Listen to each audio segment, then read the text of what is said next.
It's 11:47 p.m. They texted you, haha, yeah, 3 hours ago, and you've already analyzed it from 12 angles. Was the haha genuine or polite? Why no exclamation point? Are they losing interest, or are you just losing your mind? You've drafted 4 replies and deleted all of them. If this sounds familiar, if you've ever turned a 5-word text into a full psychological investigation, you're not broken. You're just smart in a way that's working against you.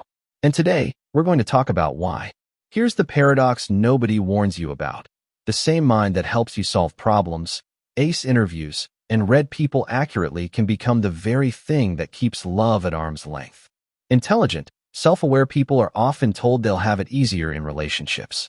They have insight, empathy, self-control.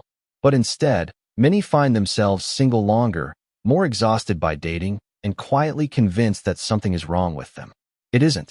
There's a psychological explanation, and it starts with how your brain handles connection. Reason 1. Overthinking creates distance. When you overanalyze a conversation, you're not actually present in it. You're one step removed, watching it from the outside like a detective examining evidence. Psychologists call this cognitive overload, when your brain dedicates so much capacity to analysis that it has none left for actually feeling the moment. The irony is that connection happens in presence, not in postmortems. While you're replaying what they said, you're missing what they're saying now. Reason 2. Looking for perfection instead of connection. Highly analytical people often build a mental checklist of what the right partner looks like: values, humor, ambition, attachment style, even how they handle conflict. This isn't shallow, it's protective. But real connection rarely arrives in a tidy package. This is perfectionism wearing a disguise, the belief that if you just find the correct person, you'll never have to risk being hurt. So you end up rejecting good people for not matching a blueprint that was never realistic to begin with. Reason 3. Treating emotions like problems to solve. This is where intellectual intelligence and emotional intelligence quietly diverge. Your mind is trained to solve problems, find the variable, fix the equation, move on. But emotions aren't equations. When you feel anxious after a date, your instinct is to ask, why do I feel this? Instead of simply letting yourself feel it. You skip the experience and go straight to the analysis, which means you never actually process the emotion. You just think about it, endlessly, without resolution. Reason 4. Fear of vulnerability. Vulnerability requires saying, I like you, before you know if it's safe. For someone who values control and accuracy, that's terrifying. It's an unsolvable variable.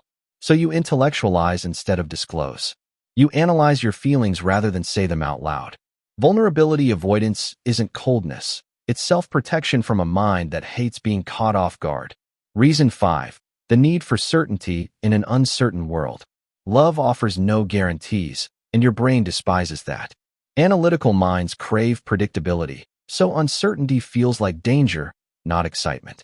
This fear of uncertainty pushes you toward analysis paralysis, endlessly weighing a decision until the moment, or the person, passes you by. So how do you use your intelligence for love instead of against it? First, feel before you analyze.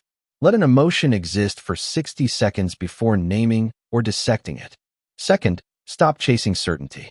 Ask yourself, can I tolerate not knowing how this turns out, just for today?